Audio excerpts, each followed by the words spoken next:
Aujourd'hui, nous allons travailler sur à quoi sert l'onction que tu as reçue. Ça, c'est notre thème d'aujourd'hui, notre titre d'aujourd'hui. À quoi sert l'onction que tu as reçue?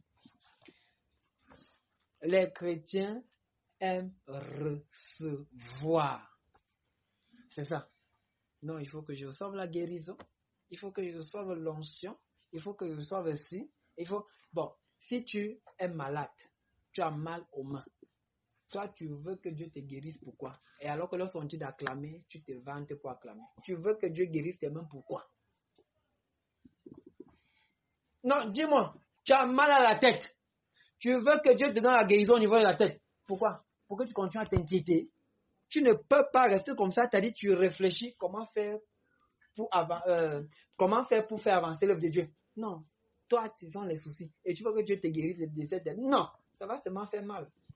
Tu veux utiliser ça pourquoi? C'est pas pour glorifier Dieu que tu veux utiliser ça. C'est l'onction que tu as reçue. La grâce là que Dieu te donne, à quoi sert cette grâce? À quoi sert l'onction que tu as reçue? À quoi sert la bénédiction que tu as reçue de Dieu? Ça te sert à quoi? Si ça ne te sert à rien, Dieu va prendre. Et ne te plains pas après lorsqu'il va prendre. La santé que tu as, tu utilises ça pourquoi? Donc c'est pour fréquenter seulement. C'est pour aller marcher au champ. C'est tout ça comme ça. Tu gaspilles la santé là. Et quand il y a quelque chose à faire pour Dieu, non. Tu n'as jamais le temps. À quoi te sert le temps là? Ça te sert à quoi? Je suis le plus occupé de la terre. La personne la plus occupée de l'univers, c'est toi. Ça te sert à quoi? Seigneur, je veux l'onction. Je veux l'onction. C'est comme ça que vous priez dans vos secrets. Seigneur, je veux l'onction. L'onction. On a parlé de ça en juin. On a prié, tu as reçu ça. Ça te sert à quoi? À garder? À dire que non, j'ai le don de... Tu te vantes. Ça sert à quoi? Pourquoi est-ce que Dieu t'a donné ça? Pourquoi est-ce que Dieu te donne ça? Il te donne ça pourquoi? Il y a un but bien précis. Dieu ne t'a pas créé pour rien. Si c'est pour rien, vraiment, c'est s'il t'avait créé pour rien, il aurait raté. Mais il ne t'a pas créé pour rien. Dieu ne fait rien. L'entrepreneur par excellence. Montre-moi un chef d'entreprise ici qui veut que son entreprise prospère. Il recrute quelqu'un qui ne va pas lui être utile. Ça n'existe pas. Ça n'existe pas. Si un chef d'entreprise engagé ne peut pas faire ça, tu penses que c'est le grand Dieu qui puisse faire ça? C'est pas possible. À quoi te sert l'onction que tu as reçue? Ça te sert à quoi?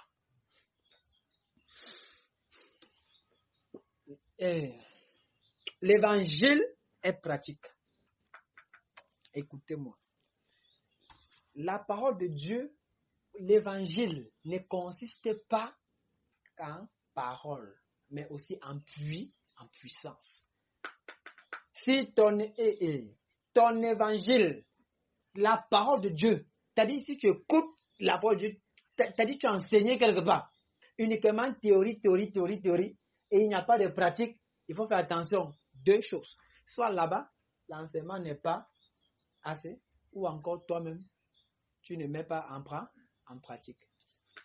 Ce que tu reçois, va mettre en pratique. Jacques dit quoi? Ne vous bornez pas à l'écouter, mais allez pratiquer. La Bible, la parole de Dieu n'est pas théorique, c'est pratique. La parole de Dieu n'est pas théorique, elle est pratique.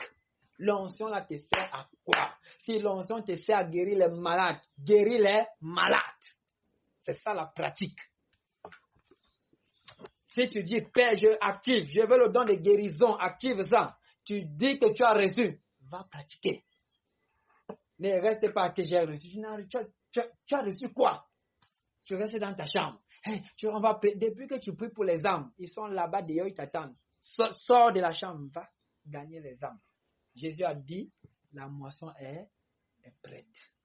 Le fruit a mûri. Allez cueillir. Les hommes vous attendent. Allez parler de Dieu. L'onction là, tu sais à quoi? À faire tomber les gens. Tu fais tomber quelqu'un. Aujourd'hui, demain, il revient, tu le fais tomber. Donc, sa vie, c'est tombe. Voilà ça. C'est ça l'onction. Et les gens, plusieurs là, vous voulez l'onction parce que vous voulez le spectacle. C'est pas ça l'onction. C'est pas ça l'onction. C'est pas le spectacle qui fait l'onction. C'est faux. C'est pas ça. C'est pas le théâtre. C'est pas au théâtre. L'onction que Dieu te donne est pratique. C'est pratique. C'est pratique. Quand on entraîne quelqu'un dans une école de guerre, c'est pour le laisser là-bas. On l'envoie sur le terrain.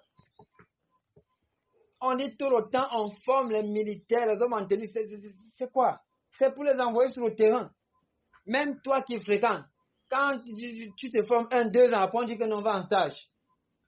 C'est pour que tu ailles pratiquer ça. Donc vous pensez que les hommes là sont plus intelligents que Dieu? Dieu lui-même te donne ça, c'est pas pour que tu restes chez toi. C'est pour que tu sors pratiquer cela. C'est pour que tu ailles mettre cela en pratique. Je vais donc te dire, tu entends dire dans ton cœur que je ne sais pas pourquoi j'ai même reçu l'onction. Ça va. Aujourd'hui, ton incrédulité sera brisée au nom de Jésus. Et ton ignorance là sera brisée au nom de Jésus. Parce qu'aujourd'hui, tu vas connaître. Tu vas savoir la raison pour laquelle tu as reçu ça. Tu vas savoir ça. On va voir d'abord 10 raisons pour lesquelles tu as reçu l'onction. Ésaïe 61. Rapidement, quelqu'un ouvre là, Ésaïe 61.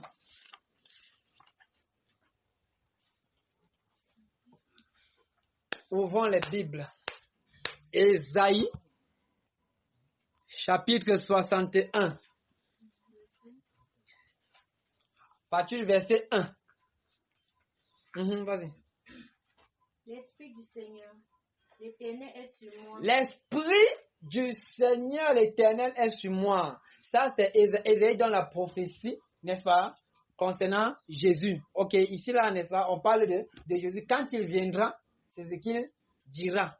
Ok, il va dire, puis il va faire. Dans les Épîtres, dans Luc, on a vu, quand il a fini de parler, il a dit quoi? Dès ce jour, cette parole est accomplie. C'est depuis Ésaïe. Ésaïe a dit ça depuis. C'était un prophète. Il a, n'est-ce pas, prédit cela depuis. Oui. L'Esprit du Seigneur, l'Éternel est sur moi. Oui. Car l'Éternel m'a oint. Pourquoi Dieu a oint Jésus? Jésus est notre grand frère. Si Jésus a reçu l'onction, ici on parle de l'onction machin, s'il a reçu cette onction-là, et toi tu as reçu cette onction, regardons ce qu'il va faire avec cette onction. Et tu dois suivre les traces de l'aîné. Ok? Oui, pas aujourd'hui, comme la terre, le monde est venu, ce qu'il est devenu là. Quel aîné est comme ça? Le petit veut dire qu'il est têtu là. On va suivre les pas de l'aîné. Soyez imitateurs de Christ. Amen. Ouais. Car l'Éternel m'a oint pour porter de bonnes nouvelles aux malheureux. Il m'a envoyé. Doucement. Première raison. Dieu t'a donné l'onction. Pour faire quoi? Pour porter de bonnes nouvelles aux malheureux. Porter de bonnes nouvelles. Porter de bonnes nouvelles. Good news. Ou encore évangile. Évangile signifie bonne nouvelle. Ce n'est pas d'aller dire aux gens. Hey, tu pêches encore une fois, demain tu meurs, tu pars en enfer. C'est une mauvaise nouvelle. Ouais, bonne dedans. Tu dis à quelqu'un qu'il va mourir, c'est ça la bonne nouvelle. Si ton honte te péché évangile comme ça, tu aurais cru. Non. C'est pas ça. La bonne nouvelle, ce n'est pas d'aller dire, hey, arrête de mentir, de voler, de faire ci, de faire ça. Quand la personne va rester comme ça, moi je n'ai pas arrêté ça. La personne va dire qu'elle ne peut pas. Ce n'est pas possible pour quelqu'un d'arrêter ça.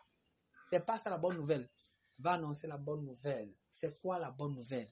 Jésus a donné sa vie pour que tu sois sauvé. Il l'a fait par amour. Viens à lui tel que tu es. Avec toutes les bêtises là, avec toutes les iniquités, avec tous les péchés là. Quand tu vas venir à lui, il prendra soin de te laver, de te nettoyer, de te purifier et de t'apprendre à mener une vie de sanctification. Lui-même, il le fera. C'est ça la bonne nouvelle. Allez parler de Jésus. Allez parler de ce qu'il a fait. Allez parler de son œuvre. Oui. Allez parler de son œuvre. C'est ça la bonne nouvelle. Bonne nouvelle, c'est ça. C'est une bonne nouvelle. Quand tu peux voir quelqu'un, il est peut-être alcoolique, il vit dans l'impudicité, dans l'impureté, c'est un menteur, c'est un voleur.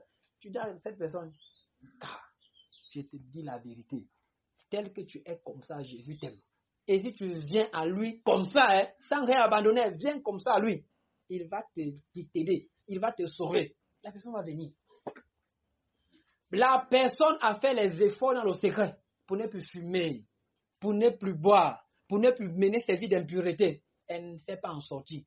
Si tu viens dire abandonne pour venir à Jésus, c'est impossible. Puisqu'elle a déjà essayé. C'est son quotidien. Quand la personne est seule, les gens pleurent dans le secret parce qu'ils n'arrivent pas, n'est-ce pas, à se débarrasser de ça. Les gens pleurent. Ils sont fatigués. Les gens sont fatigués de cette vie-là. Ils sont fatigués d'une telle vie. Vous pensez que les prostituées, elles sont toujours contentes de faire ce qu'elles font? Non. Est-ce que les voleurs sont... Non, ils ne sont pas contents. Ils ne sont pas contents. Bonne nouvelle, c'est de leur dire, hé toi, malgré que tu voles là, viens à Jésus comme ça. Viens avec ton vol là à Jésus. Quand la personne va venir, Jésus va prendre soin. Amen. Amen. C'est important. Oui, deuxième raison. Il m'a envoyé pour guérir ceux qui ont le cœur brisé. Pour guérir ceux qui ont le cœur brisé. Chrétiens, cessez de briser le cœur des gens. Cessons de briser le cœur des gens. Guérissons ceux qui ont le cœur brisé. Guérissons. Une manière de briser le cœur des gens. Quelqu'un, son cœur quand même là, il te dit sa chose. Tu ne peux pas garder, tu ne peux pas parler. Tu vas briser son cœur. Tu vas briser son cœur qui était quand même, t'as dit quand même pas trop malade. Tu vas augmenter la maladie. Ce n'est pas ton rôle. Jésus te dit de guérir ceux qui ont le cœur brisé. Brisé par quoi? D'autres ont le cœur brisé par la maladie. D'autres ont le cœur brisé, c'est-à-dire par les déceptions. Mais si toi-même, tu es brisé par les déceptions, comment tu vas faire pour guérir cette personne? L'onction s'y applique d'abord sur ta vie. Amen. Amen. Applique d'abord ça sur ta. Laisse Jésus te guérir. Laisse Jésus te. Là maintenant, tu pourras aider quelqu'un qui a le cœur brisé. Ah non, je suis déçu. Il m'avait promis ça. Je n'ai pas. Alors qu'on m'avait dit que dès que j'ai tel diplôme là, on va m'envoyer en Europe. Non, dans ma famille, personne n'est même en bon. Même c'est lui qui t'a payé l'école jusqu'au niveau tu as. Il ne t'aime pas. C'est ça. L'ingratitude. T'as dit ça, c'est l'ingratitude. C'est pas une bonne chose. C'est l'ingratitude. Donc, parce que quelqu'un te paye l'école, peut-être qu'au niveau licence, il n'a plus l'argent. Tu te fâches contre lui. Tu n'as même pas honte. C'est l'ingratitude. C'est une mauvaise chose. Une abomination. C'est l'ingratitude. Quelqu'un s'occupe de toi, demain tu ouvres la bouche. Tu as fait quoi pour moi? Hey! C'est formidable. Sérieux. Guéris ceux qui ont le cœur brisé. Quelqu'un est malade. Ne pas dire parce que tu es péché que tu es malade. C'est pas ça guérir son cœur. Tu amplifies le brisement. Tu amplifies. C'est-à-dire, tu as pris comme un clou, tu envoies sur sa plaie, tu tournes comme ça. Quelqu'un souffre. Tu ne peux pas dire que non, c'est parce qu'il est comme ça qu'il souffre. Et puis tu vas dire que j'ai reçu de Dieu. Bon, toi tu es trop bien. C'est ça. Continue. Continue à recevoir de telles choses de Dieu. Dieu m'a dit que c'est bon. Continue. Dieu t'a dit de briser le cœur des gens.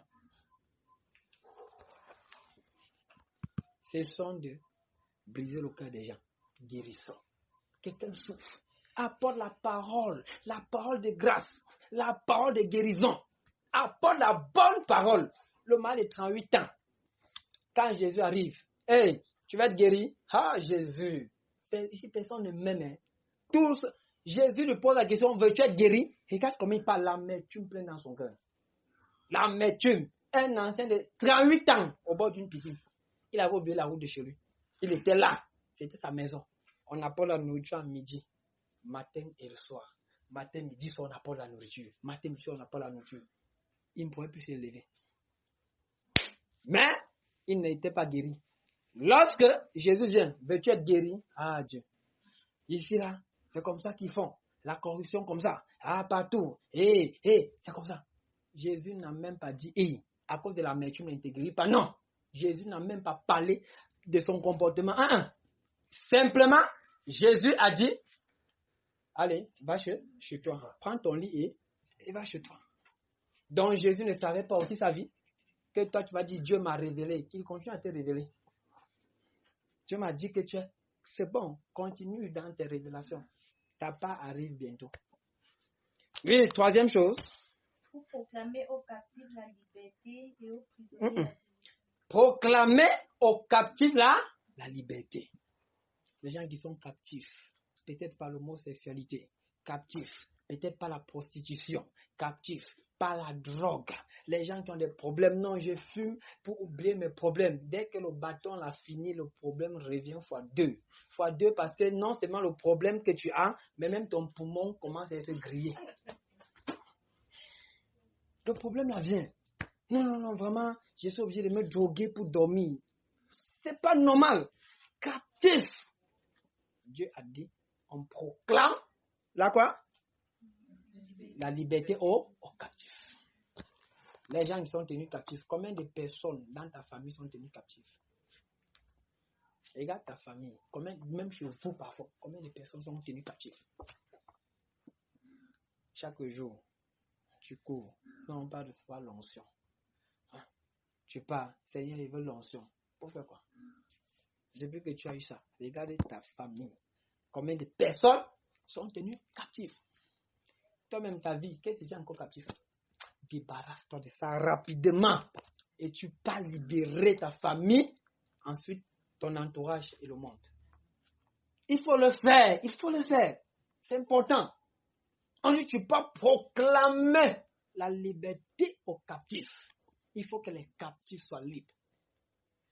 Captifs par la prostitution. Quand tu marches dans la rue, tu vois les enfants, tu caches tes narines. Parce qu'ils sentent non, c'est bien. Toi, tu sens bon. Et ils sentent mauvais. C'est bien, très bien. Très, très bien. Les gens qui sont captifs par la maladie. Non, vraiment, celle-là, c'est une panthère. Ah bon? Toi, tu es un tigre. Elle est panthère. C'est bien. Elle reconnaît ça. Mais toi, tu ne connais pas que tu es tigre, non?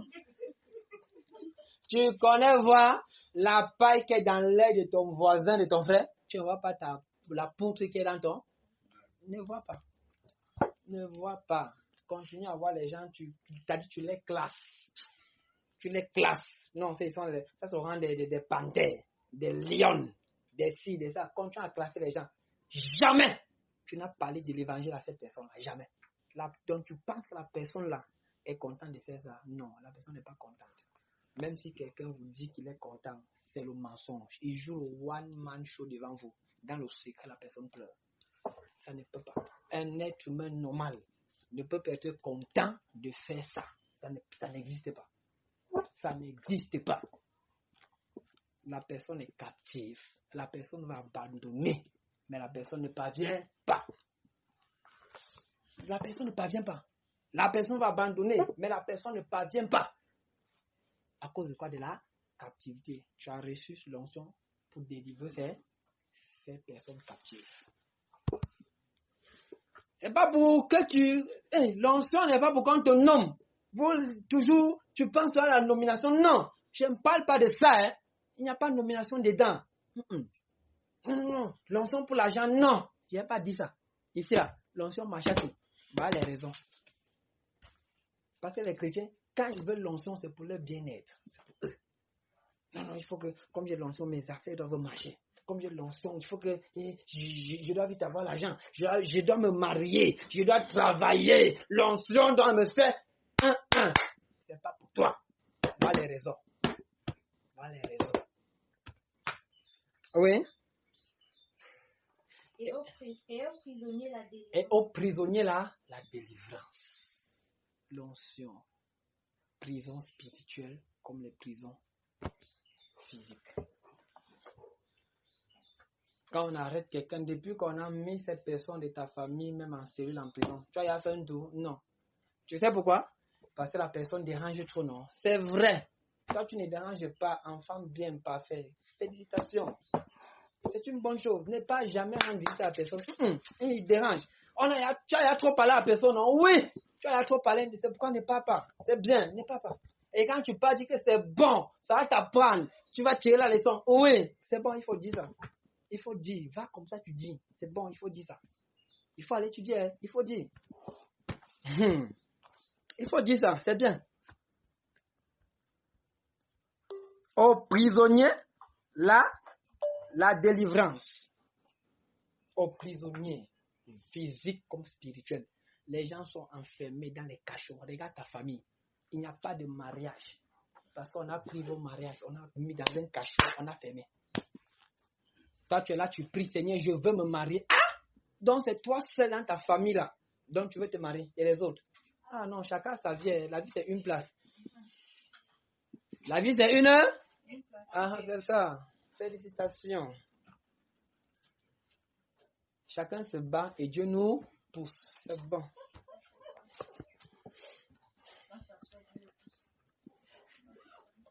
Donc, regarde ta famille. Les finances des gens. En bas. T'as dit fermé quelque part. Bloqué. Cadenassé quelque part. Tu connais. Dans un rêve, Dieu t'a montré. Mais quand toi tu veux jeûner, il faut que tu jeûnes pour le travail. Il faut que tu jeûnes pour ton mariage. Il faut que tu jeûnes pour tes activités.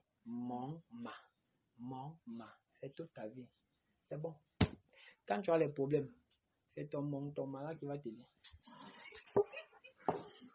C'est ça, c'est bon. Oui, on continue. Pour publier une année de grâce de Pour l'Éternel. publier.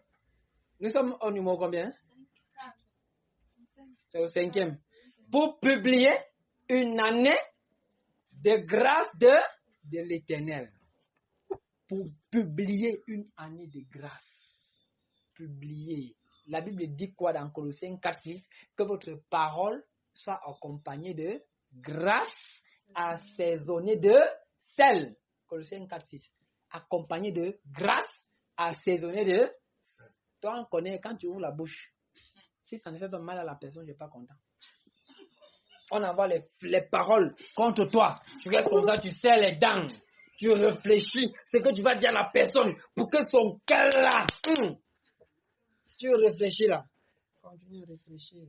Réfléchis. Continue à méditer sur ces paroles-là. C'est bon. Il a applaudi pour toi. Continue. Dieu te dit, l'onction là, pour publier une année de grâce.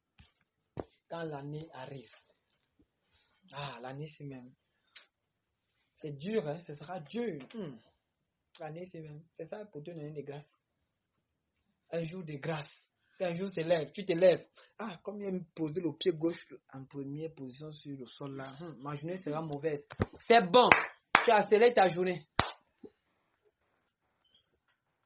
Tu te lèves. Tu te laisses contrôler par tes humeurs. Ça c'est quoi? Les humeurs te contrôlent. Les humains. Sérieux, si les humains te contrôlent, à plus forte raison, un sorcier, il va te finir. Je dis, c'est fini, il va te finir. Si les humains, les simples humains, que tu es seul dans ta chambre, personne ne t'a touché, tu te lèves, directement, tu changes avec tout le monde. Ça c'est quoi?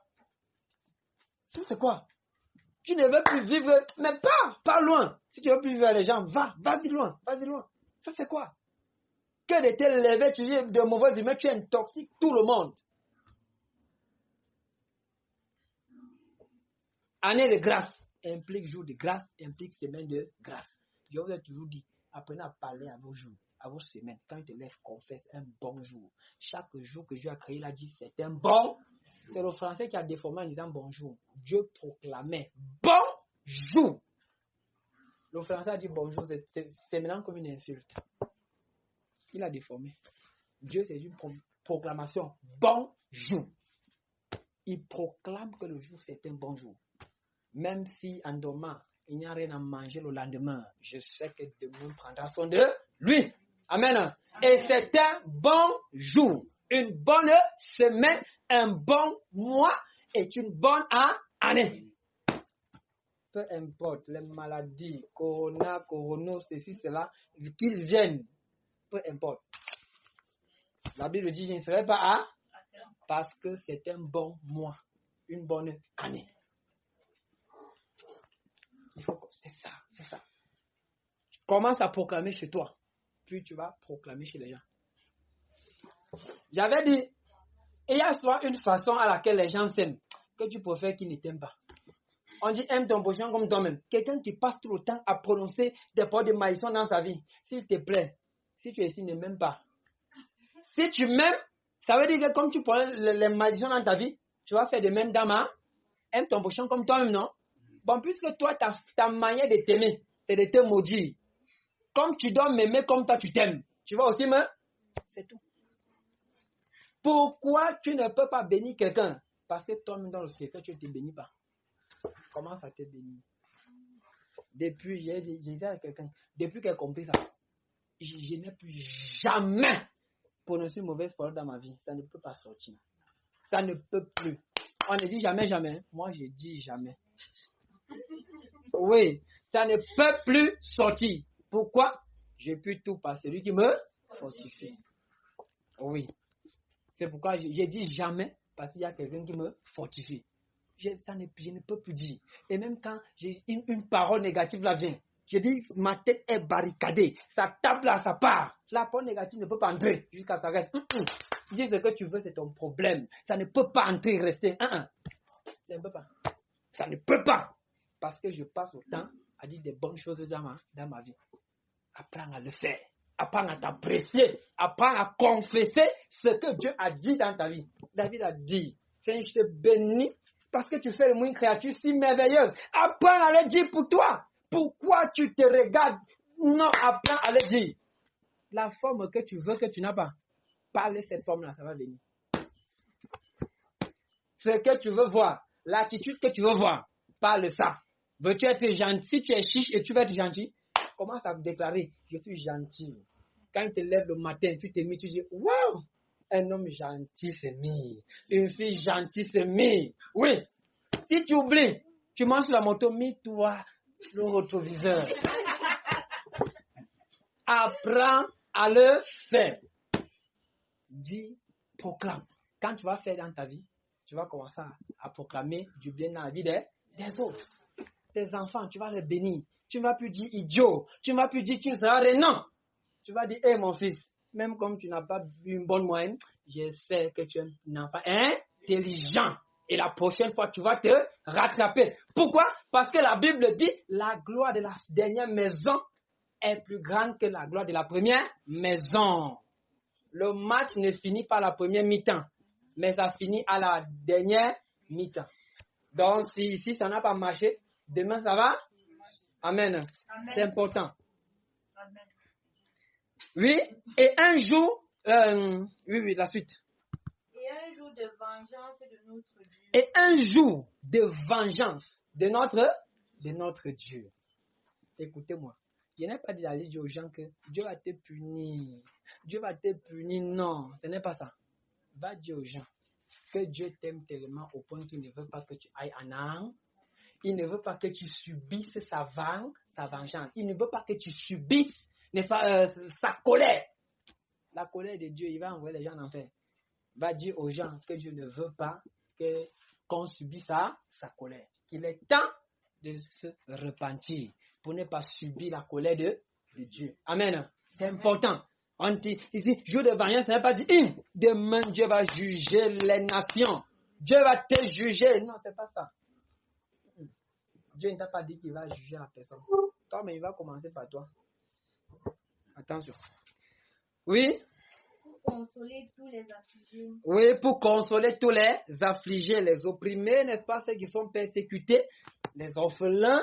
On dit pour consoler les orphelins, pour consoler les affligés, les personnes endeuillées. Ne va pas dire à quelqu'un, comme tu vois là comme ça, si vraiment ta mère n'avait pas Jésus, ta mère en enfer, mon frère, tu ne consoles pas la personne. C'est un poignard que tu mets dans le cœur de la personne. Tu ne consoles pas. Vraiment, cessons d'être comme des juges. Ce sont de vouloir être comme des juges. La Bible dit, la mesure à laquelle tu mesures quelqu'un, c'est la même mesure qu'on va te mesurer. Sois un homme de feu comme tu veux, c'est ton problème. La Bible est la Bible. La parole de Dieu ne change pas. Le jugement que tu donnes, que tu apportes sur les situations des autres, ou bien sur les gens, sache que demain, on va porter le même jugement. On va apporter le même jugement. C'est le même jugement identique qu'on va apporter. Il est important, vraiment, pardon. Changeons là. Vraiment, il faut cesser ça. Dieu est bon. Dieu est là, n'est-ce pas, pour faire le bien. Il n'est pas là pour condamner les gens. Non, c'est pas ça, Dieu. Non, comme tu as péché là, Dieu va te punir. Orphelin, comme tu as péché, non, Dieu ne dit jamais. Il a frappé Jésus. Il ne va plus frapper quelqu'un. Dieu ne va plus frapper les gens. Dieu ne frappe pas les gens. La Bible est claire. Celui qui croit au Fils a la vie. Tu ne crois pas au Fils, tu n'as pas la vie. Ce n'est pas Dieu qui te frappe. C'est un principe. Tout comme bien dit, la loi, n'est-ce pas, de la gravitation. Tu sautes, tu vas toujours descendre. Si tu veux monter à 3 niveaux, tu dis que tu te jettes, tu veux voler comme Batman, tu vas t'écraser.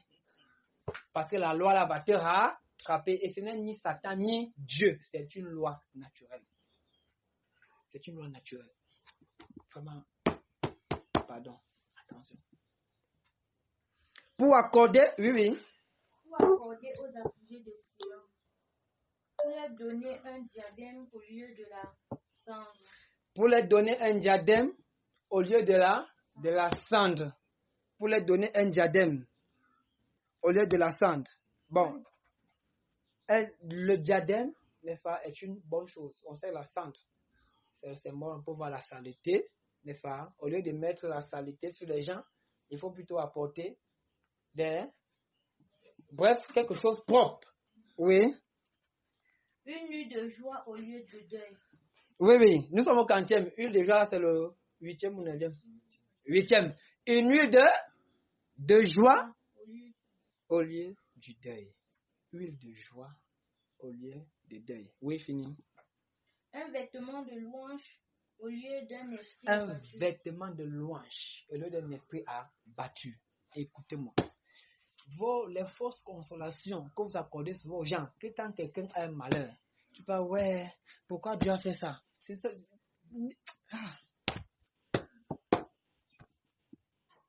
Tu peux voir quelqu'un qui est au malheur, tu dis pourquoi Dieu a fait ça? C'est pas normal. Apporte un vêtement de louange. Mon frère, Dieu est Dieu. Toutes choses concourent bien de ceux qui aiment Dieu. Mon frère, parce que toi tu aimes Dieu, sache que ce qui est arrivé là, Dieu va faire concourir cela à ton Dieu. Et commence par dire, il y a un sorcier dans votre famille, non? Qui a tué, c'est ton oncle, non? C'est ta tante, non? Non, c'est pas ça. C'est pas ça le vêtement de louange dont Dieu te demande d'apporter aux gens. Souvent, on pense que non, c'est en faisant pitié. La pitié n'existe pas. C'est la compassion. La pitié ne vient pas de Dieu, c'est la compassion qui vient de Dieu. Les gens pensent que non, c'est vraiment, tu plais, tu cognes ta tête au mur, parfois tu veux pleurer pour que la personne pour lui montrer que tu as touché. Mensonge, hypocrisie même. Tu mens. C'est pas vrai ce que tu fais. C'est-à-dire, respecte ça. Apporte un vêtement de louange. C'est pas en t'enroulant au sol que la personne va revenir. Ce n'est pas en faisant ce que tu fais souvent que la personne va revenir, bien que le problème va changer. Non, c'est pas ça.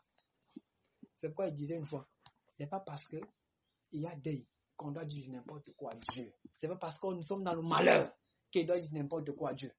Faisons attention. Il n'y a aucune raison pour que tu dises de telles choses à Dieu. Il n'y a pas de raison. Ah Seigneur, Dieu, je sais, Dieu ne m'aime même pas. Il ne m'aime pas. Parce qu'il m'aimait, mon père ne serait pas, ma mère ne serait pas, mon frère ne serait pas. Donc pour toi, pour l'amour de Dieu là, se résume à peut-être garder ton frère, ton père, ta mère. Tu n'as rien compris. Tu n'as encore rien compris. Je vous dis la vérité. Et j'aime bien dire, tu n'es pas la première personne à être orpheline. Tu ne seras jamais la première personne, ni la dernière personne. Je suis d'accord, le deuil fait mal. Mais ne faisons pas comme si c'est... Non, c'est pas la fin du monde. Nous sommes allés dans une famille, hein. Il est la mère. Tu as perdu ta fille. Tu as combien d'enfants? Elle me dit que les enfants. Donc tu vas mourir parce que c'est les partis. Et les autres, que fais-tu d'eux? Faisons attention. Donc tu perds un. Tu veux partir avec lui. Mais il fallait partir avant lui. Ça c'est quoi? Petit truc. Quand j'étais au lycée, une camarade, elle échoue l'examen. Ah non, je ne suis plus avec Dieu. Donc, Dieu là, pour toi, Dieu c'est ton petit bonhomme. Dieu, je veux l'examen, il te donne. Dieu, je veux ceci, il te donne. Le jour qu'il ne donne pas à Dieu, tu m'énerves. En bon, hein? Continue. J'ai déjà dit, si tu es avec Dieu, par intérêt, abandonne ce Dieu-là. Il faut le laisser. Délaisse-le. Vite. Parce que la déception arrive. On n'est pas avec Dieu par intérêt. Si tu es avec Dieu parce qu'il me fait, abandonne pas. Laisse. Je dis la déception va venir. Abandonne. Oui, un vêtement de louange au lieu d'un esprit abattu. La personne est abattue par un malheur. Tu peux encore abattre la personne. Ouais. Ça c'est quoi? Tu peux sortir les paroles même qui vont fortifier. Depuis quand fortifie quelqu'un? Dis-moi le ouais là, où est la force dans ouais? Où est la force dans ouais? Dis-moi où se trouve la force dans ouais? Ouais, ça se trouve où? La force est où? La personne pleure, tu pleures plus que la personne. Oui? Afin qu'on les appelle les térébintes de la justice. Afin qu'on les appelle les térébintes de la justice. Une plantation de l'Éternel pour servir à sa gloire. Une plantation de l'Éternel. Écoute-moi, quand tu vas mettre ton onction, n'est-ce pas, l'onction que tu as reçue de Dieu en œuvre, tu vas faire toutes ces 10 choses ici. Regarde le nom qu'on va donner aux gens. Plantation de l'Éternel. Dès que tu arrives au ciel, Jésus dit, cette personne-là, c'est un créateur de mes plantations. Il a créé mes plantations sur terre. Pourquoi? Parce que tu as fait ces 10 choses. Il ne va pas dire ça parce que tu as construit la maison. Parce que tu vas construire la maison. Si tu n'as pas bien géré tes enfants, dès que tu vas partir, ils vont bouiller tout. Oui, ils vont vendre, ils vont s'entretuer. Ils vont entrer dans la sorcellerie, se tuer pour gagner ces maisons que tu as laissées. Dieu ne va jamais te dire ça. Jamais. Tout l'argent que tu auras laissé, il ne va pas dire non, il ne regarde pas ça. Les diplômes, il ne regarde pas ça. Encore même, c'est quoi? Il suffit d'une petite pluie pour mouiller ça. D'un petit feu pour brûler ça. Dès que tu fais ça, les 10 choses aussi, Dieu va dire oui, créateur de mes plantations. Donnez-lui la couronne de gloire. Il va te donner ça. Et tu seras heureux. Mon frère, ma soeur, c'est important. L'onction là. Non, je veux l'onction. Voilà le rôle. Va mettre en pratique. Je veux l'onction. Tu veux l'onction pourquoi? Pour te faire voir. Pour que quand tu pries, quelqu'un te dise que non, je tremblais. Tu es content. Ça c'est quoi? On va dire que l'onction c'est pour faire trembler les gens. Et puis il tremble, lève vient comment? Tu pries pour quelqu'un, il est bandit, il tremble. Après la même nuit, il vient casser ta maison. Oui. Il vient casser ta maison la même nuit. Il vient casser ta maison ou il t'agresse dehors. Tu as prié pour moi. Je vais maintenant t'agresser. L'onction n'est pas pour ça. Pour faire trembler les gens. Pas le rôle de l'onction. L'Esprit du Seigneur sur moi. Pourquoi? Il m'a oint pour Jésus, pour l'aîné Jésus. Pourquoi Dieu t'a oint? Voilà ça. Dès que tu vas rentrer, médite encore. Médite encore. Encore et encore. Je suis en train d'enregistrer pour mettre sur YouTube. Donc, tu peux réécouter même sur YouTube. Encore et encore. Médite ça. Mets ça en pratique. Mets ça en pratique. Amen. Oui. On va voir peut-être 1 à 2 cas pratiques si Dieu veut. Et si le temps nous permet. Mais il y a un problème. Les onctionnés là, si on peut dire ainsi, on sont des problèmes. Je vais utiliser 3 choses. Il y a la peur, l'ignorance et l'indifférence. Ces 3 choses-là. Ils ont peur. peur. La peur, l'ignorance et l'indifférence. Ils ont peur. Je vais te dire quelque chose. Pardon. Dieu parle au travers des visions de tout et tout, mais la manière la plus sûre, la plus excellente par laquelle Dieu parle, c'est par sa parole. Écoute-moi, toi qui aimes juste voir les visions, Paul dit, marchez par la foi et non par la vue. Même une vision, c'est une vue. Révélation, c'est une vue, tu vois. Que ce soit physique ou par l'esprit, tu as vu, non? Il y a vue dedans, non? C'est la vue.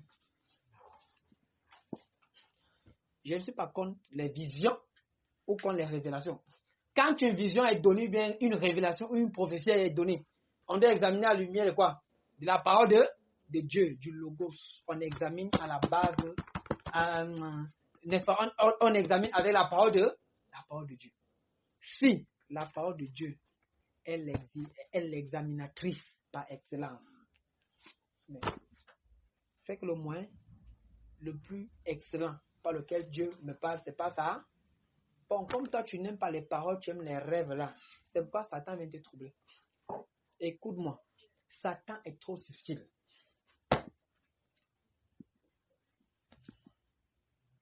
Satan est trop subtil. Dieu peut venir te parler. Pardon, écoutons. Dieu peut venir. Dieu peut te parler comme si, c'est-à-dire par une révélation ou par une vision, n'est-ce pas? En utilisant ces étapes-ci. Demain, Satan vient te parler en utilisant les mêmes étapes que Dieu. Tu seras dans la confusion. Tu vas dire, comme Dieu m'a parlé, il m'avait dit ça. J'ai vu que c'était Dieu, ça va être accompli. Mais pourquoi ceci? Alors que c'est la même méthode. Ne sais pas accompli. Faisons attention. Toi qui n'aimes pas la parole de Dieu, tu veux seulement les visions, les rêves. Satan, s'il a pu, n'est-ce pas, corrompre, il a pu, n'est-ce pas, je veux dire quoi? C'est-à-dire, oui, corrompre. L'onction Mimshak. Ce n'est pas une petite vision qui ne va pas pouvoir corrompre. Fais attention. Le moyen le plus excellent par lequel Dieu parle, c'est dans sa parole. Toi, tu ne médites pas. C'est pourquoi Dieu ne te parle pas. Ce ne sont pas les trucs que j'ai reçus. Faisons attention. Je ne suis pas contre ça. Moi, mais je vous dis souvent ça. Mais je ne suis pas contre ça. Mais le moyen le plus excellent, ce n'est pas la parole de Dieu. C'est pas ça. C'est pas ta parole. Tu ne connais pas. Si tu ne peux pas écouter Dieu au travers de ta parole, tu vas te tromper dans les révélations. Tu vas te tromper, n'est-ce pas, dans les visions. Tu vas te tromper. Satan va te mater. Il va te mater avec, il te dit, la confusion tout le temps. Tu fais un rêve. Comment tu es bien? Tu sursautes. La même nuit. Comme tu as sursauté, tu as souri. La même nuit, tu fais un rêve. Comment tu es mal? Tu te lèves le matin, tu es confus. J'ai fait un rêve bizarre. Je ne comprends même pas. Et puis, qu'est-ce qu'il va comprendre? La parole de Dieu.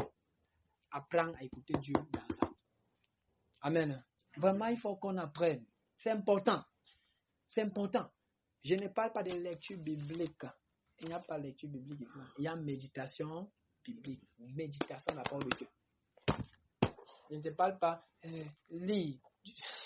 Souvent, vous voyez, il y a eu trop de choses. Non, vraiment, il faut qu'on lise toute la Bible. C'est bien. Mais quand tu as fini de lire la Bible, ta vie était à quel niveau? C'est mieux à quel niveau? Aucune transformation. Parce que tout ce que tu as lu, tu utilisais restait dans l'intellect. Tu récites les versets bibliques. On te connaît comme oui. Mais alors, regarde ta vie. Quel est l'impact de la parole de Dieu dans ta vie? Toi qui as reçu l'onction, sors de l'ignorance au travers de la révélation de la parole de Dieu, du réma de Dieu. Au travers du réma de Dieu.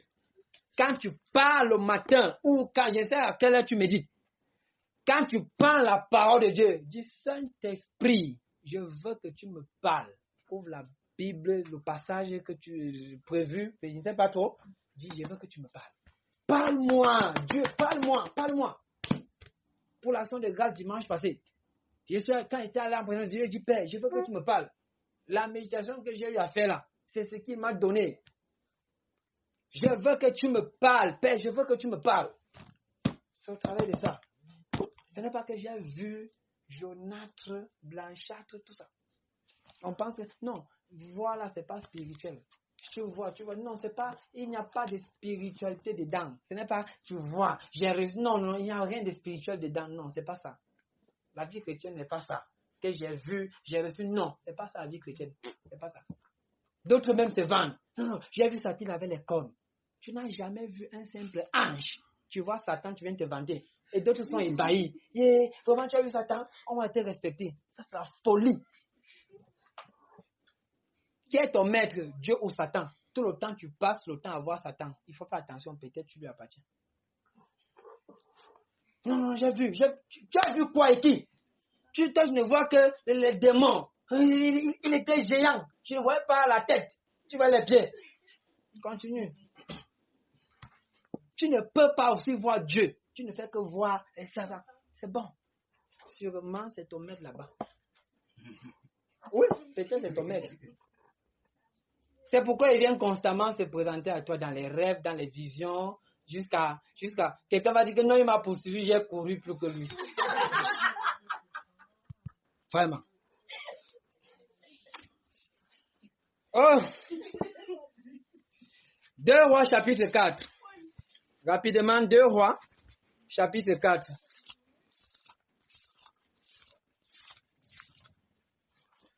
Deux Rois chapitre 4.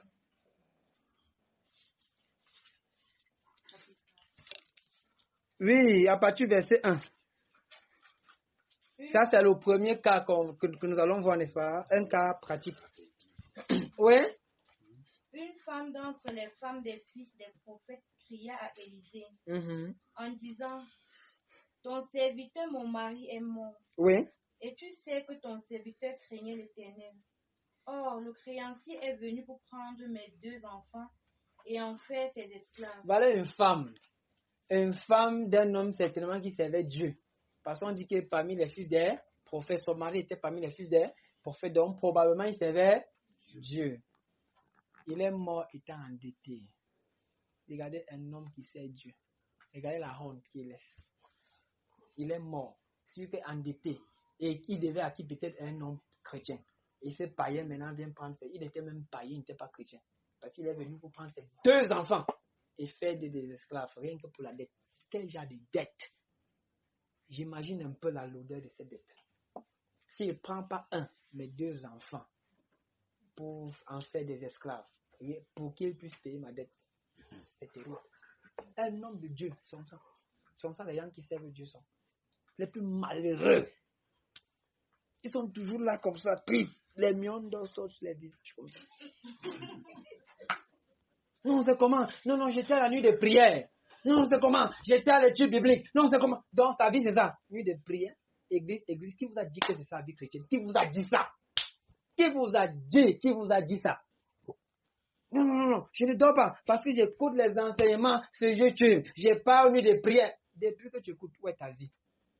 Il faut seulement t'arrêter, tu fais une évaluation. Si ça ne t'aide pas, fais attention. Reviens, pose-toi la question, qu'est-ce qui peut m'aider? Et reviens à ça.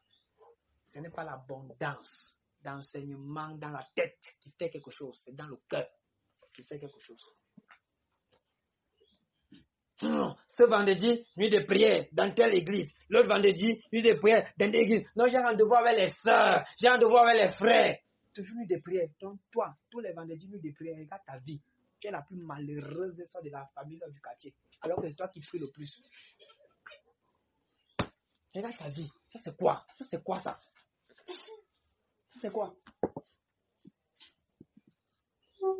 La Bible dit l'homme de bien laisse l'héritage aux enfants de ses enfants. C'est-à-dire à ses petits-fils. Toi-même, rien. Même l'héritage que tu dois donner, l'héritage d'héritage, c'est-à-dire Jésus, tu n'as pas donné à tes enfants. Parce que tu n'as pas eu le temps de leur apprendre comment craindre Dieu. Tout ce qu'ils ont appris pour chez toi, c'est que mon père, ma mère, tous les vendredis dormaient à l'église. Voilà tout ce qu'ils ont appris sur toi. Et ça ne change pas leur vie. Quand tu vas voir cela, comment tous les vendredis tu dors dehors au lieu de prière et qu'ils sont malheureux, ils souffrent, ils n'ont pas de quoi manger, ils ne peuvent pas te suivre. Ils vont dire, si ma mère a fait comme ça, et regarde comment elle a fini. Il suffit de faire comme ça. Les mêmes causes produisent les mêmes effets. C'est tout. C'est tout. C'est pas ça la vie chrétienne. C'est pas ça la vie chrétienne. On est venu prendre ses enfants. Elle dit, homme de Dieu, c'est terrible. Ça ne va pas. Ça ne va pas. On est venu prendre mes 2 enfants. On est venu les prendre. Élisée dit quoi? Élisée lui dit, que puis-je faire pour toi? J'ai dit, femme, qu'est-ce que moi je peux faire pour toi? Mais au lieu de crier à Dieu, tu cries à moi. Le Dieu que je sais là, c'est aussi ton Dieu. Mais c'est le Dieu de ton mari, non? C'est le Dieu de ton mari. Au lieu de l'appeler, tu m'appelles. Que puis-je faire pour toi? Oui. Dis-moi, qu'as-tu à la maison? Dis-moi, qu'as-tu à la maison? Qu'est-ce que tu as dans ta vie? Qu'est-ce que tu as dans ta maison? Ta maison là, c'est ton cœur, c'est ton corps, tout ça, c'est ton esprit. Qu'est-ce que tu as en toi? Quel est le dépôt de Dieu en toi? Et sa réponse. Elle répondit, ta servante n'a rien. Ouais. Ta servante, c'est comme ça les enfants de Dieu. Non, moi je ne suis pas encore capable, je ne suis pas encore apte, je ne suis pas. Tu seras quand?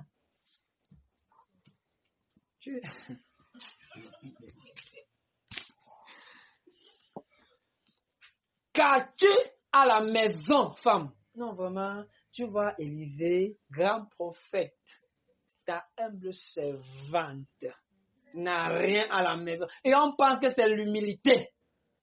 C'est la folie. C'est pas l'humilité. Il n'y a pas humble dedans. Donc, tu dis à Dieu, Dieu, tout ce que tu as déposé, tu n'as rien déposé. C'est ça, comme ça. Et après compris, reçois. Tu dis, je reçois. Merci Seigneur parce qu'il est reçu. Demain, tu dis que Dieu, tu n'as même... Ça me fait le bavardage. Je disais seulement ça pour faire plaisir tu vois, à cet homme de Dieu qui conduisait là. Vraiment. Qu'as-tu dans ta vie? Non, rien. Et on est précis. Dans ta vie, on se précipite pour dire on n'a rien. C'est ça. C'est comme ça. Et c'est comme ça dans tous les domaines. Que ce soit sur le plan financier, que ce soit sur le plan matériel, partout. Que ce soit même dans l'œuvre de Dieu, peut-être qui peut faire. Non.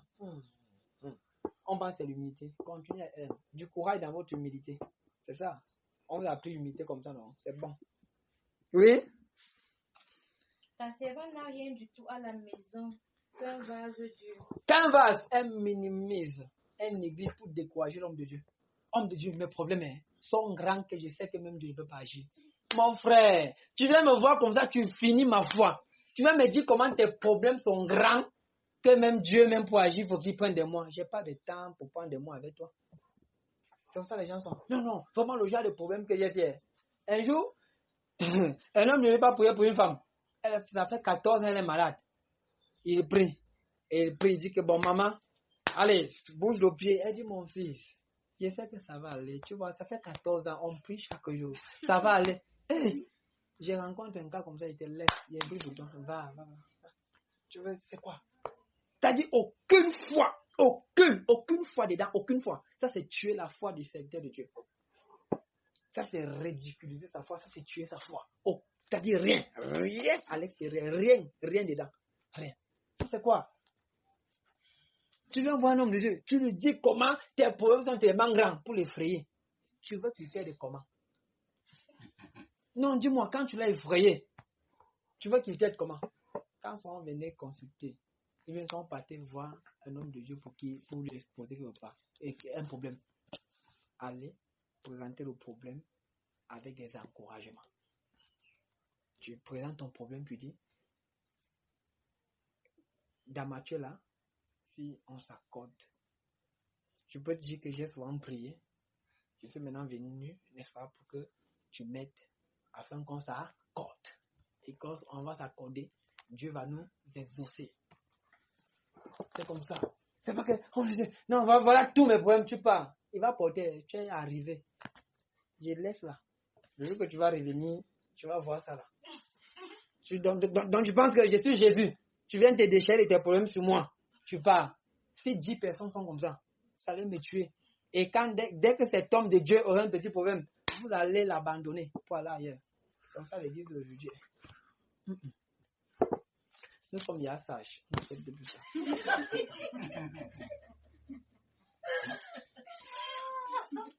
Verset 3. Et il dit, va demander au dehors des vases chez tous tes voisins. Voilà cette femme, elle dit que j'ai un peu d'huile. Elle a l'onction en elle. Sa famille est tenue captive par l'esclavage. Sa famille est tenue captive par l'esclavage de l'endettement. Elle est sous embargo spirituel. Parce que les dettes, c'est-à-dire on l'a pu avec les dettes. On est là, c'est-à-dire on veut prendre ses enfants pour en faire des esclaves. Elle est là. Putain, les maladies sont là. Les problèmes sont là dans les familles. Mais toi, tu passes le temps à dire, je n'ai rien. J'ai encore envie d'être enseigné. Jusqu'à quand vas-tu être enseigné? Dis-moi, jusqu'à quand? Regarde les problèmes. Les maladies sont en train de tuer les gens dans la famille, tu es là. Les problèmes sont en train de les tuer, tu es là. Les gens meurent sans accepter Christ, tu es là, tu regardes. Après, tu pars au deuil. On te contribue, tu contribues. C'est bon. C'est bon. C'est très bien. Parce que tu dis que tu n'as rien. Alors que l'onction est en toi. Le glorieux Saint-Esprit est en toi. Toi, tu dis que tu n'as rien. Tu chiffonnes le Saint-Esprit. C'est-à-dire tu rends ce Saint-Esprit comme un renton. Bref, tu dis rien. Pour dire qu'il même lui, il n'est même pas en toi. Et les gens, dans ta propre famille, parfois dans ta maison, la maison où tu es, parfois il y a toutes ces choses aussi. La femme, elle avait l'onction et ses enfants souffraient. Ils n'avaient pas de quoi manger. S'ils avaient de la nourriture, ils devaient vendre pour payer les dettes. Même si elle n'avait pas. Donc, elle n'avait pas de quoi manger. Elle n'avait rien. La souffrance. Pas d'argent. Rien. L'esprit de pauvreté était là. De non-accomplissement était là. Tout. L'esprit d'escargot, de torture régnait dans cette maison. Elle avait quoi? L'onction. Et elle dit quoi? Elle n'a rien. Regardez ta vie.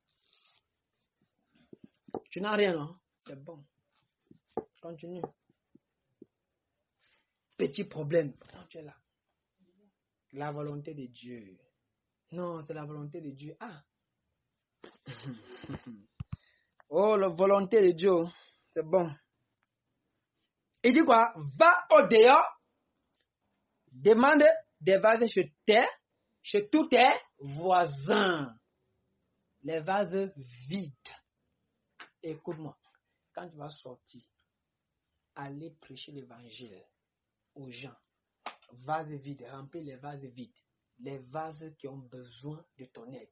Des personnes qui ont besoin de ton onction. Les malades là. La situation que tu traverses là, ça va être résolu lorsque tu vas sortir. Quand on avait prié, on avait dit, c'est quand on va prêcher l'évangile que Dieu va nous aider. Dieu nous avait parlé comme ça depuis qu'on a dit, tu n'as rien fait non? Tu pries que Dieu t'aide. Il ne va pas t'aider parce qu'il a dit que c'est quand il va le faire. Ne prêche pas l'évangile, reste là en criant. Priez jeune, c'est ton problème. Continue après, ne viens pas dire que Dieu t'a déçu. Ce n'est pas lui, c'est toi-même qui t'es trompé. Sors, va chez tes voisins. Cherche les vases vides, pas pleins. La Bible a précisé vide. Les vases vides. Quand David était dans la caverne, les gens inutiles étaient venus le rencontrer. Il a travaillé avec ces gens jusqu'à ce qu'ils soient des leaders formidables. Cherche les vases vides. On n'a pas dit d'aller chez les chrétiens. Vouloir enseigner les chrétiens d'abord. Non, laisse les chrétiens. Va chez les non-chrétiens. Leur prêcher l'évangile. Quand il dit aux gens, faites les groupes. Je n'ai pas dit de prendre les gens du groupe. Sinon, tu n'es pas dans un groupe où quelqu'un a enseigné, tu le prends. Toi, tu vas enseigner quoi? Chez les non-chrétiens, là, tu prêches l'évangile. Parle-leur de Dieu. Parle-leur de Dieu. Parle-leur de Dieu. Quand tu vas le faire. Il dit quoi? N'en demande pas en petit nombre. Ne te limite pas. Dès que tu nettoies tes voisins, va au plus loin. Prêche l'évangile. Il y a des malades pris. Pendant que tu vas t'occuper de l'œuvre de Dieu, Dieu va s'occuper de ta part. Pendant que tu vas t'occuper des affaires de Dieu, il va s'occuper de tes affaires. C'est la vérité. C'est la vérité. C'est la vérité que je dis. Laissez les trucs que tu vas prendre. Non, depuis que tu pries, tes affaires sont où? Depuis que tu pries, ta vie là est où? Change ça. Occupe-toi des affaires de Dieu. Sors de ta zone de confort. Sors de la peur. Sors de l'indifférence. Sors de l'ignorance. Un père disait qu'en principe, les chrétiens devraient être arrêtés pour non-assistance des personnes en danger. On devait arrêter les chrétiens, les condamner.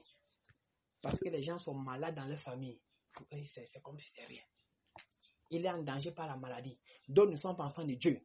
Ils sont en danger parce que l'enfer les guette. Toi, ça ne te dérange pas. On doit te punir pour non-assistance de ces personnes en danger. On doit te punir pour ça. Donc vraiment, il faut que tu changes.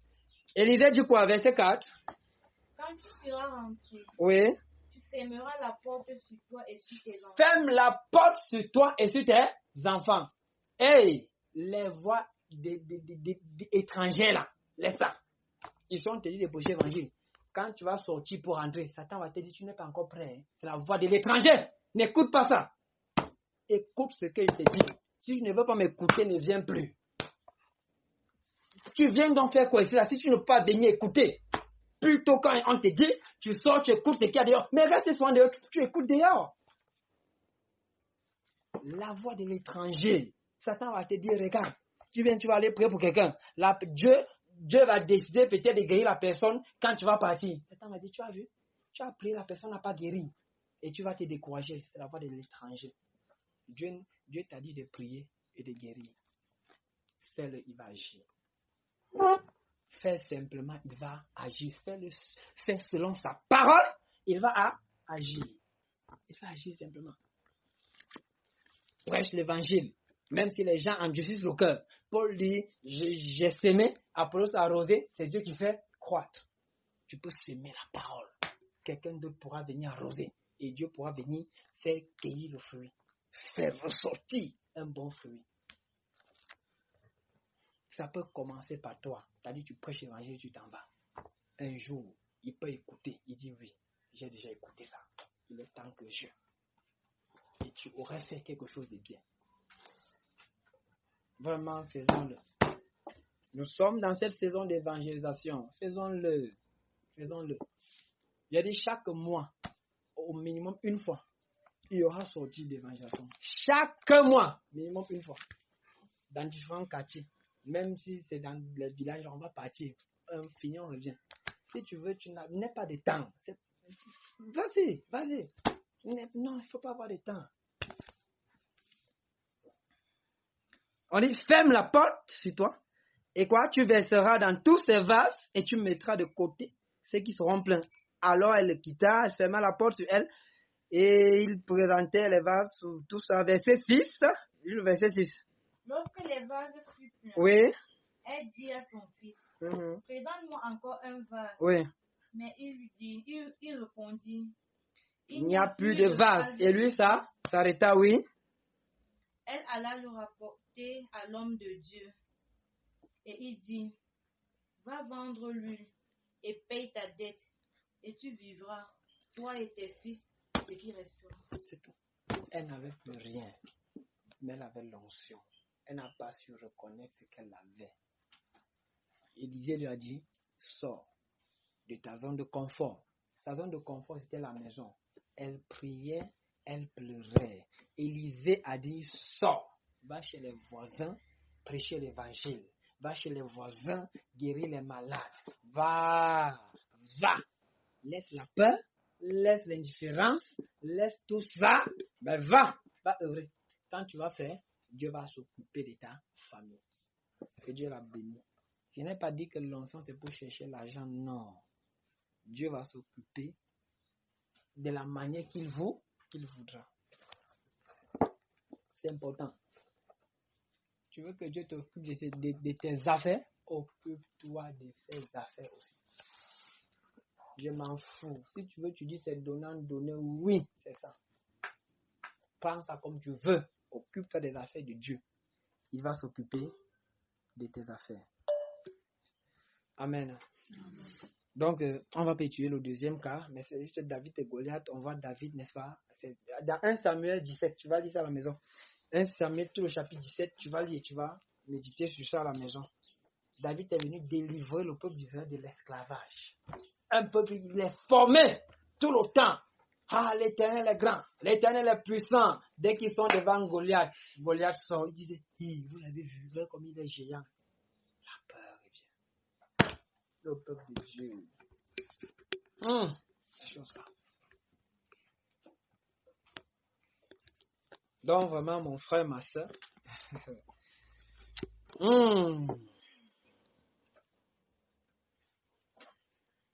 Il est important que tu comprennes ces choses. Dieu t'a donné l'onction pour ça. Tu as reçu l'onction. Que ce soit l'onction, c'est-à-dire les grâces que tu as reçues. Ça peut être, il y a plusieurs domaines. Demain, Dieu peut t'appeler, c'est-à-dire il peut te bénir avec les finances. Ce n'est d'abord pas pour tes grosses voitures ou même pour tes grandes maisons. Ce n'est pas d'abord pour ça. Faisons attention. Dieu n'est pas contre le bien-être de quelqu'un. Il dit quoi? Il te donne pour toi, puis il te donne de l'abondance pour que tu t'occupes des autres. Donc Dieu, il te gère bien. Puis il te dit de gérer les autres.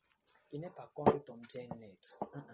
Il n'est pas contre les grosses voitures que tu vas acheter. Fais-le. Mais il dit dans Deutéronome 8, n'oublie pas que c'est l'Éternel qui a donné la force d'acquérir ses richesses. N'oublie pas ça. Faut pas oublier ça. Non, c'est mon argent, je fais de ça ce que je veux. Ah, vraiment. C'est bien. N'oublie pas que tu n'es qu'un simple gérant. Un simple gérant. Et que le chef peut signer ta démission. Il peut signer ta démission. Tu ne crois pas, hein? Essaye, non, tu vas voir. Comme tu veux toujours voir avant de croire. Vas-y. Oui. Tu ne veux pas croire. Ne crois pas. Essaye. Si Dieu signe ta démission, va voir tous les hommes de Dieu que tu veux. Ils vont t'aider. Vas-y. Les miettes même que tu vois, ils vont te donner l'offrande. Ils vont manger. Ils vont prier, imposer les mains, te pousser, tu vas tomber. Tout. Tu vas rester là. Rien ne va changer. Après, il va dire qu'ils sont les faux hommes de Dieu. Non, ils ne sont pas faux hommes. C'est toi qui es une fausse personne. Ils ne sont pas faux hommes de Dieu. C'est toi qui es une fausse personne. Les hommes de Dieu, aucun homme de Dieu n'est Jésus. Jésus est Jésus. Amen. Oui, aucun homme de Dieu n'est Jésus. Aucun. Donc, mon frère, ma soeur, il faut que tu baisses la tête et tu parles à Dieu.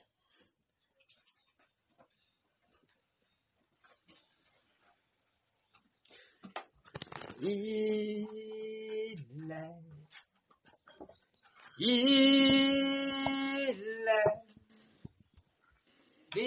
est au milieu de nous.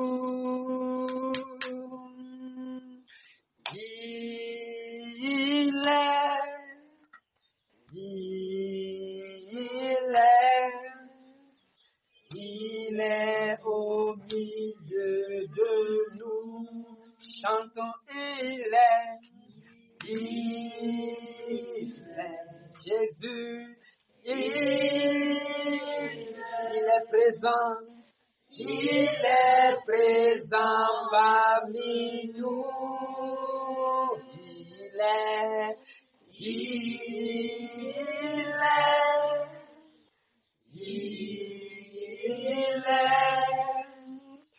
Il est présent parmi nous. Nous disons le Saint-Esprit. Il est présent. Prends conscience de la présence de ce Dieu-là. Il est présent dans ce lieu.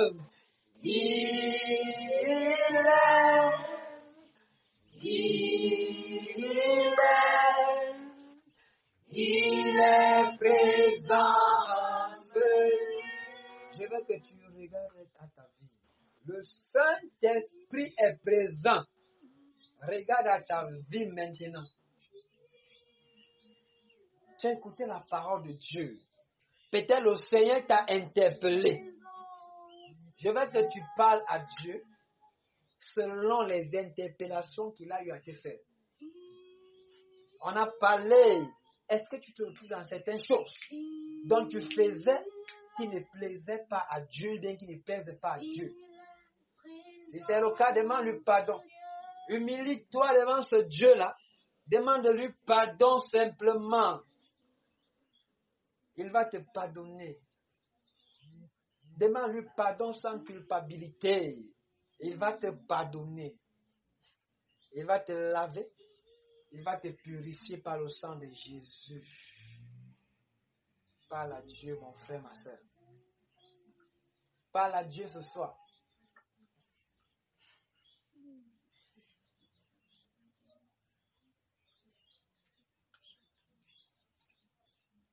Je veux aussi t'inviter maintenant, après avoir demandé au sang de Jésus de te laver, de te purifier, regarde à ta vie profondément. Qu'est-ce que Dieu t'a donné? Est-ce l'intelligence, peut-être à l'école même, ou bien l'intelligence dans certains domaines? Est-ce de l'argent? Est-ce l'onction, peut-être un don de guérison, d'opérer les miracles de ci, de ça? Est-ce peut-être un don de révélation ou de je ne sais quoi? Regarde profondément ta vie. Si le Seigneur t'a donné un tel don, reconnais ce qu'il a mis en toi. L'humilité aussi consiste à reconnaître ce que Dieu a mis en nous. Laisse la fausse humilité là, que Satan ne te trompe plus. Reconnais ce que Dieu a mis en toi. Et dis-lui merci pour ça. Reconnais mon frère. Ma soeur, reconnais ce que ce papa, ce père-là a mis en toi. Dis-lui merci. Pour tes dons, je te dis merci. Pour ta parole, je te dis merci. Dis-lui merci. Merci, je le dis à Dieu. Je le dis à Dieu. Je le dis à Dieu. Est-ce que tu veux lui dire merci pour ce qu'il a déposé en toi? Alléluia. Dis, reconnais ce qu'il a mis en toi. Dis-lui merci, mon frère. C'est ça la vraie humilité. Alléluia. Je le dis à Jésus. Pour ton dépôt, je te dis merci. Pour la sagesse, reconnais sa chante de tout ton cœur. Et dis-lui merci. Merci.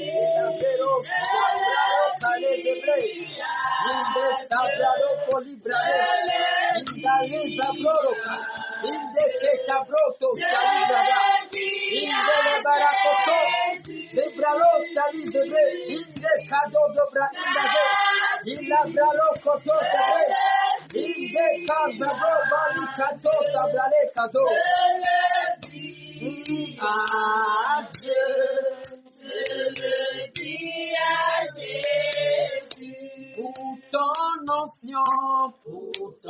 onction, je te dis merci. Pour les finances, nous servons un Dieu qui n'est pas pauvre, le Dieu de toute richesse. Qui l'or et l'argent sont à moi. Oui, merci.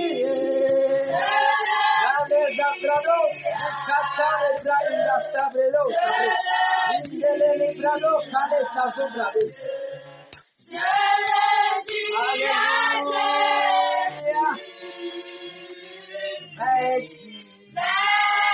Alléluia. Je le dis à Dieu. Je le dis à Dieu. Je le dis à Jésus. que maintenant tu as reconnu ce que Dieu a mis en toi et tu lui as dit merci, maintenant dis à ce Dieu-là que tu vas mettre cette parole en pratique. Parle à Dieu. Dis, Père, j'ai écouté ta parole. J'ai reconnu les dépôts que tu as mis dans ma vie. Je vais maintenant mettre cette parole en pratique. Dis au Saint-Esprit, il est en toi, mon frère. Tu t'appuies sur sa grâce pour dire cela. Tu t'appuies sur sa faveur. Tu t'appuies sur la force qu'il te donne. Dis, Saint-Esprit, la force que tu vas me donner, en fonction de la force que tu vas me donner, en fonction de tout ce que tu vas activer en moi, je vais œuvrer pour toi.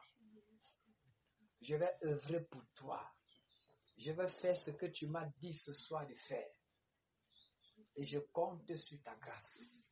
Je compte sur ta présence en moi. Je compte sur l'efficacité de l'onction que tu as déposée en moi. Père, je prie ce soir. Voilà ton peuple rassemblé, Père. Je prie pour ton peuple. Ceux qui vont nous écouter de partout, soit sur WhatsApp, soit sur YouTube. L'onction qui brise le joug de la maladie. Je prie pour tous les malades maintenant. Je libère l'onction qui brise le joug de la maladie maintenant. Dans le nom de Jésus. Je libère l'onction qui brise le joug de la pauvreté maintenant. Dans le nom puissant de Jésus. Je dis l'esprit de pauvreté quitte ta maison. Dans le nom de Jésus. L'esprit de pauvreté quitte ta vie. Dans le nom de Christ Jésus. L'onction qui brise le joug. Je brise maintenant tout joug de maladie héréditaire. Quelle qu'en soit la nature de la maladie héréditaire là. Je dis, je brise au son de ma voix. Pendant que tu m'écoutes, je dis, cette onction te saisit maintenant. Elle te saisit maintenant. Et le joug là est brisé dans le nom de Jésus. Je dis, ce joug est brisé dans le nom de Christ Jésus. Seigneur, merci parce que tu le fais. Tout joug de peur voleuse de bénédiction, joug de l'indifférence, de l'ignorance, de la religion, de l'incrédulité, par l'onction qui parle sur ma vie, cette onction qui brise le joug là, je viens briser ce joug au nom de Jésus. Je dis ce joug est brisé dans ta vie dans le nom de Jésus. Je dis la peur s'en va maintenant au nom de Jésus. L'esprit de peur qui t'habitait maintenant est chassé dans le nom de Jésus. Ça ne résiste pas. Seigneur, merci. Le Saint-Esprit maintenant touche tes oreilles. Il illumine tes yeux afin de voir la vérité, afin de recevoir les rémas. Il ouvre ton cœur afin de recevoir les rémas de sa parole. Tout rêve qui te trouble, toute confusion que Satan met dans tes rêves, dans les visions, je stoppe la confusion au nom de Jésus. Amen. Je dis la confusion est brisée dans le nom puissant de Jésus. Amen. Toi qui entends des voix, t'as dit suscite. Je chasse et je réprime ces voix maintenant. Amen. Dans le nom de Jésus. Amen. Je parle à l'esprit de mort. Je le chasse de ta vie. Je le chasse autour de toi maintenant. Dans le nom puissant de Christ Jésus. Amen. L'onction qui brise le joug de la mort prématurée te saisit maintenant et agit dans le nom puissant de Jésus. Amen. Seigneur, merci pour ce que tu fais. Commence à bénir le Seigneur. Commence à rendre grâce à ce Dieu-là. Commence à bénir le Seigneur. Dis-lui merci pour l'exaucement. Dis-lui merci parce que les chaînes, pendant que tu lui dis merci, je vois les chaînes tomber. Les chaînes tombent. les chaînes, tout ce qui te tenait captif. La Bible dit, nous libérons les captifs de toute captivité dans laquelle Satan te tient. Et tu es libéré maintenant dans le nom de Jésus. Toute prison dans laquelle il t'a mis, il a mis ta vie spirituelle, il a mis ta vie professionnelle, il a mis tes finances, il a mis ta famille. Je dis, les portes sont brisées. Dans le nom de Jésus, les portes sont brisées. Les portes sont brisées. Dans le nom de Jésus, les voiles sont déchirées. Dans le nom de Jésus, la parole de Dieu est fidèle. Elle est puissante. Seigneur, merci. Hinalezabros. Hikatazabrados. Lizelikalizabra. Indolibraketazos. Alekados. Bénis le Seigneur, bénis le Seigneur. Dis-lui merci parce qu'il est fidèle. Qu'il t'accorde sa grâce dans le nom de Jésus.